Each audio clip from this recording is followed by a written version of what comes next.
ولا وقت معدود ولا أجل ممدود فطر الخلائق بقدرته ونشر الرياح برحمته الصلاة والسلام على الرسول المسدد المصطفى العمجد المحمود الأحمد سيدنا ومولانا ومولى الكونين جد الحسن والحسين علي والقاسم محمد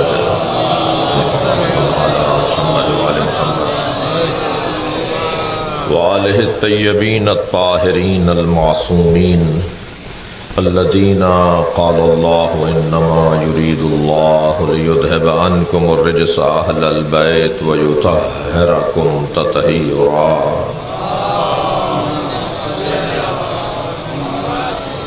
ولعنة الله على أعدائهم أجمعين من يوم عداوتهم إلى قيام يوم الدين أما بعد قال الحكيم في قرآن الكريم بسم الله الرحمن الرحيم ولسوف يعطيك ربك فترضى صلوات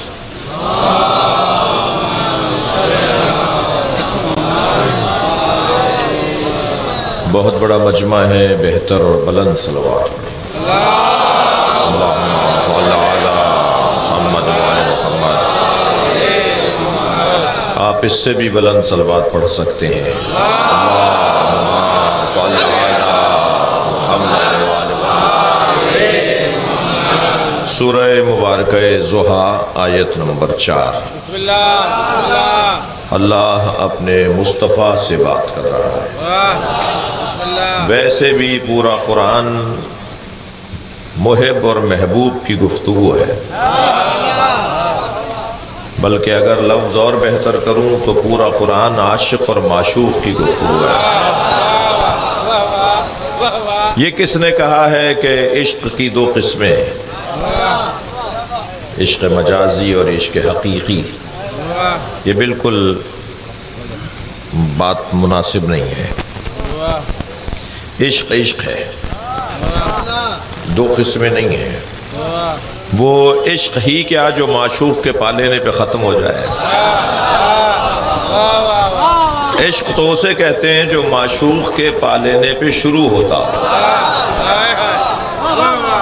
اور عشق حقیقی ہی وہ ہے کہ جو معشوق کے پا لینے پہ شروع ہوتا ہے۔ یعنی جب نماز میں ذائقہ آنے لگے تو سمجھیں عشق ہو گیا ہے،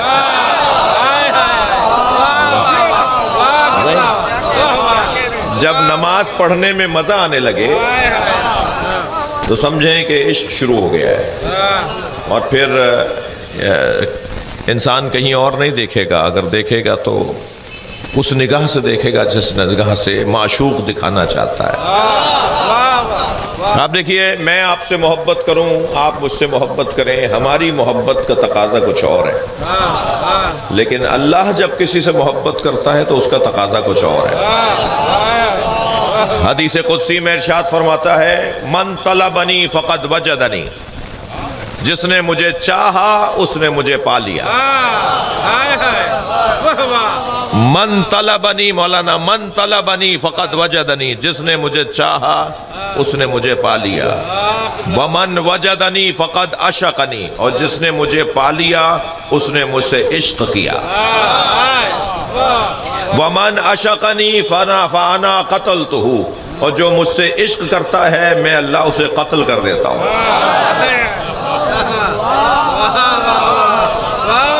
بھائی حدیث قدسی سنا رہا ہوں آپ کو، اللہ کا کلام سنا رہا ہوں۔ جس نے مجھے چاہا اس نے مجھے پا لیا، جس نے مجھے پا لیا اس نے مجھ سے عشق کیا، اور جو مجھ سے عشق کرتا ہے میں اسے قتل کر دیتا ہوں۔ ومن انا قتلتہ، اور جسے میں قتل کرتا ہوں فعلی دیتہ، تو اس کی دیت بھی مجھ پہ واجب ہوتی ہے۔ صلوات پڑھ لیں ذرا محمد و آل محمد۔ آئیے مولانا تشریف لائیے،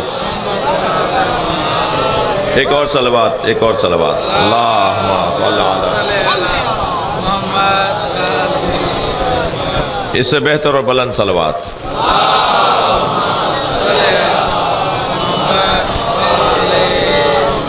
سماعت فرما رہے ہیں آپ؟ جسے میں قتل کر دیتا ہوں اس کی دیت بھی میرے اوپر ہے. دیت کون دیتا ہے بھائی؟ قاتل. آپ نے کسی کو قتل نہیں کیا نا، اس لیے آپ کو پتہ نہیں ہے. اللہ نہ کرے جو ہمیں یہ جرم شیطان کروائے. یہ مجمع نہیں، تھوڑا سا ادھر ہو جائیے. جی جی جی جی جی مہمان ہے بھائی، نواب شاہ سے آئے، دور سے آئے. ایک بہتر اور بلند صلوات.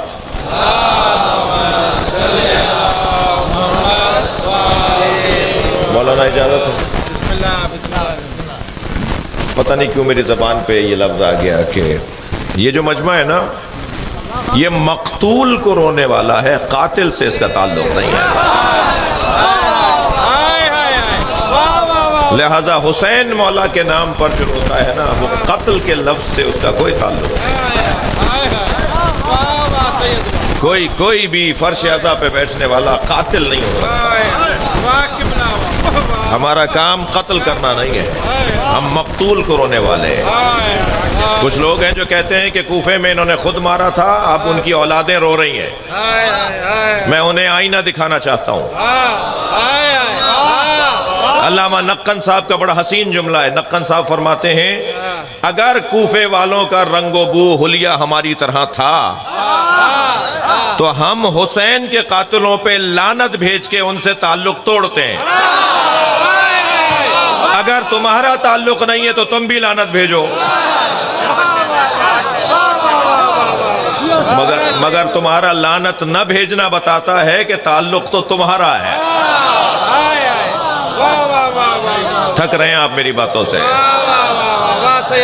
اچھی بڑی تعداد مجلس میں آ گئی ہے، تھوڑی تھوڑی سی جگہ بنا لیجئے. اب احباب اندر تھوڑا سا آگے آنے کی زحمت فرمائیے.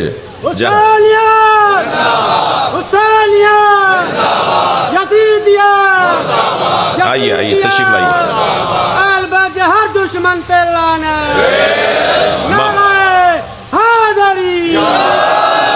ممنون ہوں آپ کا. تھوڑا سا آگے آ جائیے میرے احباب، اور مسلسل اندر آ رہے ہیں، ان کے لیے جگہ بنے گی. ایک صلوات پڑھتے ہوئے تھوڑا آگے آئیے.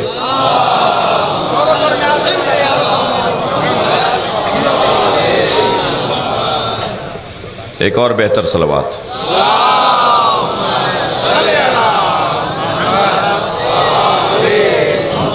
میرے عزیز جب تک بیٹھے ہیں ایک اور صلوات.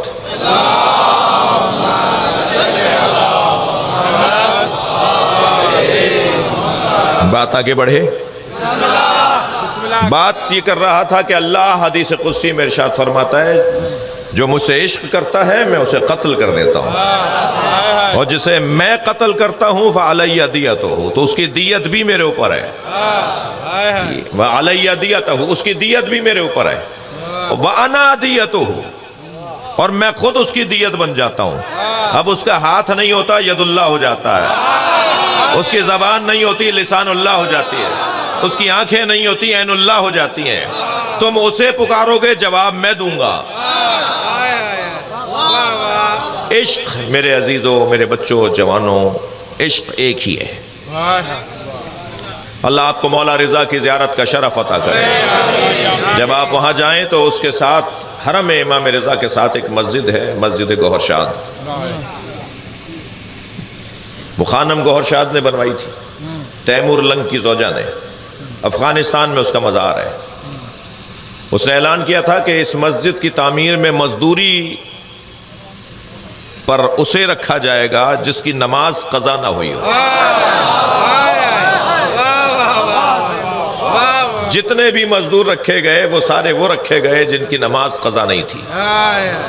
مسجد بن رہی ہے بھائی، کوئی سینما تو نہیں بن رہا.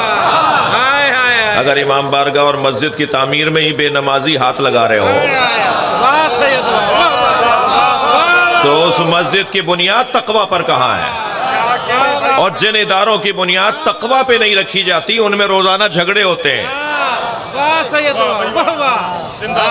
آپ پورے پاکستان میں دیکھ لیجئے کون کون سی امام بارگاہوں میں، کون کون سی مسجدوں میں جھگڑے ہیں. جہاں بھی جھگڑے ہیں نا، آپ یقین رکھیے کہ بنیاد تقوی پہ نہیں ہے. کیوں خاموش ہو گئے؟ مولانا تشریف لا رہے ہیں. محمد علیہ محمد صلوات. میر صاحب بھائی میر صاحب آئیے، تشریف لائیے. بر محمد علی محمد صلوات.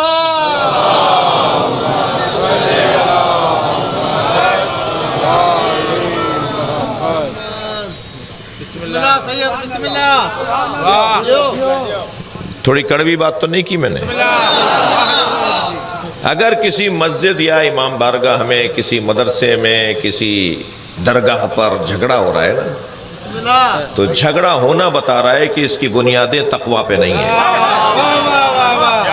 میں کوئی 20 سال تک تقریباً ایک مسجد میں خادم رہا، اور اب بھی اس مسجد سے میرا تعلق ہے. محراب میں کھڑے ہو کے نماز پڑھتا رہا. تو ایک دن باہر نکلا تو مسجد کے صحن میں 2 لڑکے آپس میں لڑ رہے تھے، اور ایک مسلسل بدتمیزی کر رہا تھا اور دوسرا کہہ رہا تھا کہ مسجد سے باہر چلو تو بات کرتے ہیں. تو میں نے اسے کہا تم مسجد سے باہر جا کے اسے کیا بولو گے؟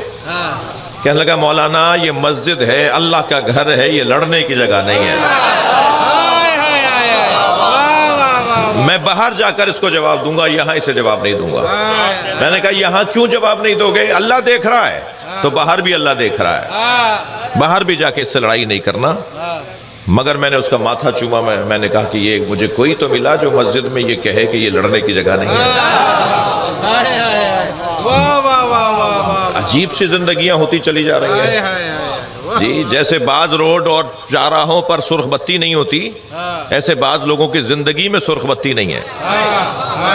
دوڑے چلے جا رہے ہیں، جو زبان منہ میں آ رہا ہے بول رہے ہیں، جو دماغ میں آ رہا ہے بولتے چلے جاتے ہیں. سوچتے نہیں ہیں کہ یہاں حسین آئے ہوئے ہیں، یہ مجلس ہے، یہاں سیدہ آئی ہوئی ہیں. اور پھر بھی کوئی تکرار، پھر بھی کوئی ابے تبے، پھر بھی کوئی تو تڑاخ. لہٰذا میرے عزیزوں، میرے بچوں، میرے جوانوں، بزرگوں کو میں کوئی نئی بات نہیں کر رہا. یہ مجھ سے ناراض نہ ہوں. میں تو آپ سے بات کر رہا ہوں جو میری بات سن رہے ہیں اور تھوڑا بہت عمل بھی کر رہے ہیں ان باتوں پر. عشق، عشق ایک ہی ہے بھائی. آنند گوہر صاحب نے کہا کہ مزدوری پر وہ رکھا جائے گا جس کی نماز قضا نہ ہوئی ہو. مسجد مسلسل بنتی چلی گئی. یہ ہر کچھ دن کے بعد وزٹ پہ جاتی تھی تاکہ دیکھیں تعمیرات کہاں تک پہنچی ہے. جو ان مزدوروں کا استاد تھا، ٹھیکیدار تھا، مستری تھا، جو بھی آپ نام دیں، وہ خانم کو گزارش سناتا تھا کہ آج یہ کام ہو گیا ہے، اب اتنا باقی رہ گیا ہے، اب یہ پیسے چاہیے، اب یہ وسائل چاہیے. اور خانم ان سے سنتی تھی. ایک دن اتفاقاً خانم کے چہرے سے نقاب ہٹ گئی. تو یہ جو استاد تھے یہ ان کا چہرہ دیکھ کر فریفتہ ہو گئے. دوسرے دن سے کام پر نہیں آئے. کام جب رکا تو خانم گوہر شاد نے پوچھا جی ماجرا کیا ہے؟ کہا وہ جو استاد ہیں جو آپ کو روزانہ گزارش سناتے ہیں وہ نہیں آ رہے ہیں کام پر. کیوں نہیں آ رہے ہیں؟ کہا جی وہ کہتے ہیں کہ میرا تو دل ہی خراب ہو گیا ہے، میں تو ان سے شادی کروں گا، میں نہیں آ رہا اب کام پہ. انہوں نے کہا جی ان کو پتہ نہیں ہے میں بادشاہ کی زوجہ ہوں، بادشاہ کی زوجہ ہوں.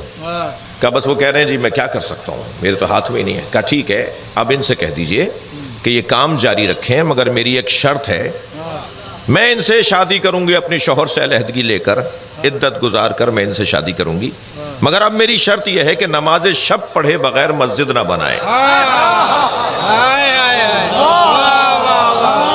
جی اور اس نے شرط مان لی، نماز شب پڑھ کر مسجد بنائی. مسجد مکمل ہو گئی. خانم گوہر شاد نے ان کو پیغام بھیجا کہ میں آمادہ ہوں اپنے وعدے پر، میں اپنے شوہر تیمور لنگ سے طلاق لے لیتی ہوں، عدت گزار کے تمہارے ساتھ شادی کروں گی، میں نے وعدہ کیا تھا. تو جب اسے پیغام پہنچا تو اس نے کہا نہیں اس کی کوئی ضرورت نہیں ہے، نماز شب پڑھنے کی وجہ سے میں عشق حقیقی سے آشنا ہو گیا.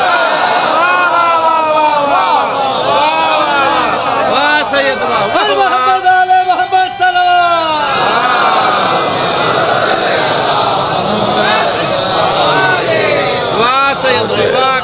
میں بچوں جوانوں سے انتہائی پیار سے، محبت سے، عاجزانہ جی انداز سے بات کر رہا ہوں. نماز قضا نہیں کرو. جس کے پاس اپنے اللہ سے بات کرنے کو ٹائم نہ ہو وہ ناکام آدمی ہے.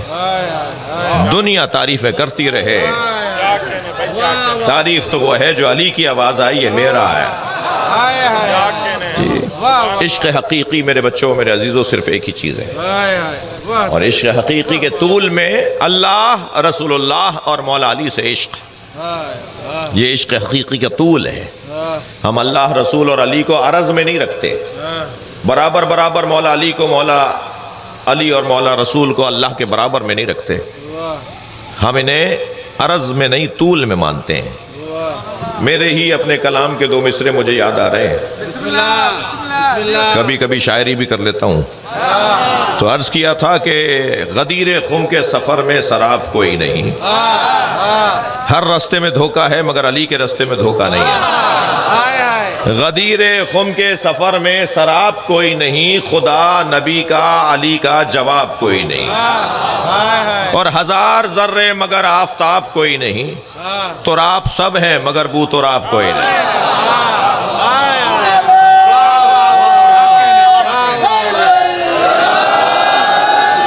اور جس ایک شعر کی خاطر میں نے آپ کو دو مطلع سنا دیے، وہ شعر میرا میں جو سنانا چاہ رہا تھا وہ یہ شعر ہے کہ خدا کے بعد نبی اور نبی کے بعد علی، یہ ترتیب ہے، یہ تصور ہے عقائد امامیہ میں۔ خدا کے بعد نبی اور نبی کے بعد علی، اس ایک بات سے روشن کتاب کوئی نہیں۔ اور اگر تھک نہیں رہے تو ایک شعر مجھے اسی زمین میں اور یاد آ رہا ہے، کروں میں ترک تبرہ یہ غیر ممکن ہے، یاد رہے اہل سنت کے مقدسات کی توہین کرنا حرام ہے۔ ہمارے سارے فقہا کا فتویٰ ہے کہ اہل سنت کے مقدسات کی توہین کرنا حرام ہے، مگر اس کا یہ مطلب نہیں ہے کہ ہم غدیر نہیں پڑھیں گے، اس کا یہ مطلب نہیں ہے کہ ہم سقیفہ کا حال بیان نہیں کریں گے، اس کا یہ مطلب نہیں ہے کہ سیدہ کے مصائب بیان نہیں کریں گے، اس کا یہ ہرگز مطلب نہیں ہے کہ ہم فدق نہیں پڑھیں گے۔ اہل سنت کے مقدسات کی توہین کرنا حرام ہے، مگر ان کے مقدسات ہمارے لیے آئیڈیل نہیں ہیں۔ ہاں، اس سے غلط فہمی ہوتی ہے کہ مولانا نے تو کوئی فیصلہ کر لیا۔ میں کون ہوتا ہوں فیصلہ کرنے والا؟ جنہوں نے اہل بیت سے جنگ لڑی ہے، ہمارے نزدیک ان کی کوئی حیثیت نہیں ہے، ہم انہیں جاننا بھی نہیں چاہتے، ہمیں ان کا صحیح نام بھی لینا نہیں آتا، مقدس ممبر ہے۔ ہمارے پاس علی سمجھنے کا وقت نہیں ہے تو دشمن علی کو کیا سمجھے؟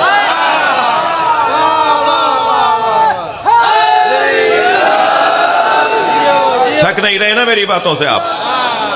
ذوبوا فی علی کما ہوا ذاب فی اللہ، علی میں ایسے گم ہو جاؤ، علی میں خود کو ایسے ضم کر دو، علی میں خود کو ایسے اتار دو جیسے علی نے اللہ میں خود کو اتار دیا۔ نہیں، کوئی سنگین بات نہیں کی میں نے بھائی، میں تو چہرے بھی پڑھ لیتا ہوں نا تھوڑا سا۔ میں اس مجمع میں بتا دوں گا، وہ دیوبندی بیٹھا ہے، وہ بریلوی بیٹھا ہے۔ جی میرے سنی بھائی تشریف لاتے ہیں، میں خود سنی ہوں، سنی تو ہماری جان ہے نا، اچھی طرح پہچانتا ہوں کہ اس وقت سنی کون کون آئے ہوئے ہیں۔ اور شیعہ حضرات ذرا اپنے آپے میں رہیں، شیعہ امام حسین کی عزاداری کے مالک نہیں ہیں، شیعہ امام حسین کی عزاداری کے مالک نہیں ہیں، نوکر ہیں، اور نوکروں کو اپنی اوقات میں رہنا چاہیے، مالک کے مہمانوں کا خیال کرنا چاہیے۔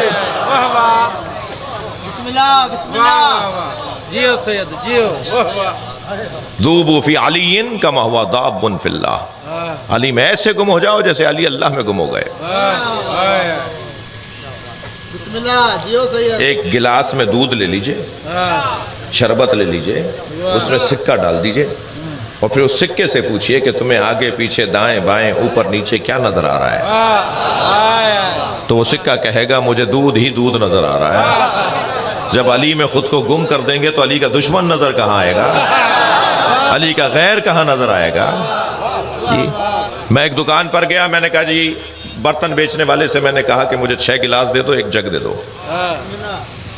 اس نے سامنے والی میز پہ 6 گلاس رکھ دیا اور ایک جگ رکھ دیا۔ مجھے ایک گلاس چھوٹا لگا، میں نے وہ اٹھا کر کہا کہ یہ چھوٹا ہے، باقی 5 ایک جیسے ہیں، یہ والا بھی ان کی طرح کا لے کے آؤ۔ وہ کہنے لگا نہیں برابر کا ہے، یہ بھی انہی جیسا ہے۔ میں نے کہا نہیں بھائی یہ چھوٹا ہے۔ وہ بحثنے لگا تو میں نے کہا میں تم سے بحث نہیں کروں گا۔ میں نے وہ چھوٹا گلاس ایک بڑے گلاس کے اندر ڈال دیا اور وہ گلاس اندر چلا گیا۔ میں نے کہا اس کا اندر جانا بتا رہا ہے کہ جانے والا چھوٹا ہے، لینے والا بڑا ہے۔ جب میں کہہ رہا ہوں ایسے علی میں گم ہو جاؤ جیسے علی اللہ میں گم ہو گئے، تو اللہ اکبر تو سمجھ میں آتا ہے۔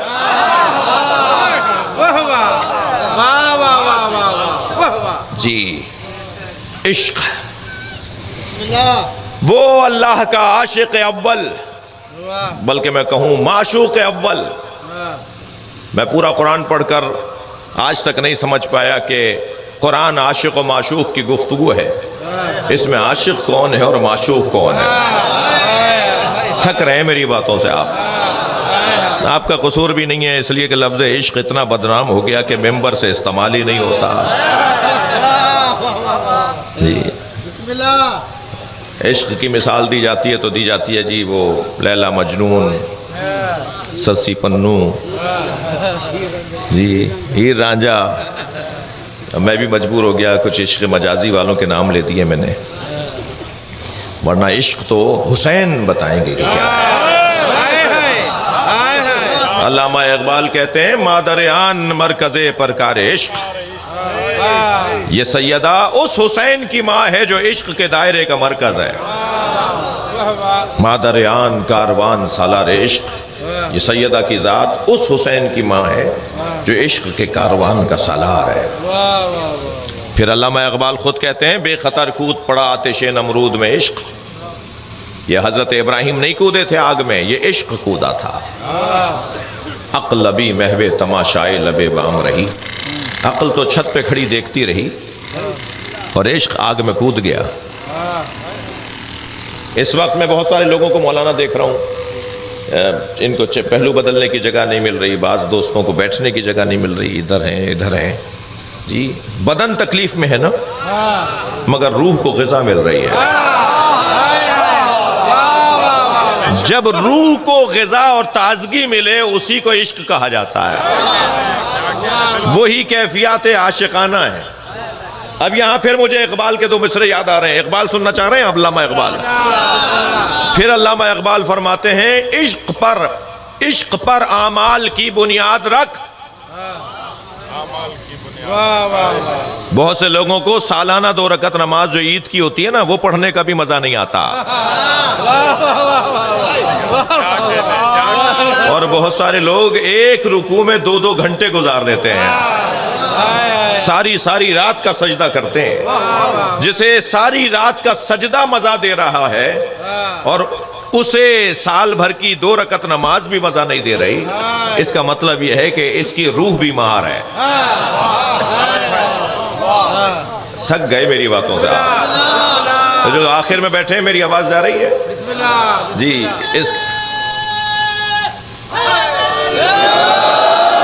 اس کا مطلب یہ ہے کہ اس کی روح بیمار ہے۔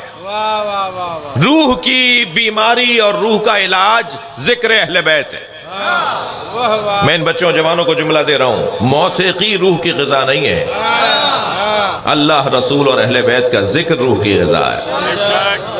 روحوں کو مضبوط بنانا ہے، اور یاد رہے کہ بدن تو مؤنث اور مذکر ہوتا ہے مگر روح مؤنث اور مذکر نہیں ہوتی۔ جب روح مؤنث اور مذکر نہیں ہوتی تو ہم نے بہت سارے مرد دیکھے ہیں جنہوں نے میدان سے بھاگ کر دکھایا، جو میدان سے بھاگتے نظر آئے، اور ہم نے کچھ عورتیں بھی دیکھی ہیں جنہوں نے میدان میں لوگوں کو واپس بلایا ہے۔ حرہ سعدیہ جیسی بیوی جس نے مولا علی کے چاہنے والوں کو دوبارہ میدان میں بلایا۔ تو روح کو جب ذائقہ آنے لگے عبادت میں تو پھر وہ عشق کی کیفیت ہے۔ اب علامہ اقبال کے وہ 2 مصرے، عشق پر اعمال کی بنیاد رکھ، عقل کو تنقید سے فرصت نہیں۔ عقل تو یہ کیوں وہ کیا ہے، اور عشق کہتا ہے کہ عقل کو بات کرنے دو، ہم ہو کر بھی آ جاتے ہیں، عاشق ہو کر بھی آ جاتا ہے۔ ویسے بھی میں سندھ میں مجلس پڑھ رہا ہوں،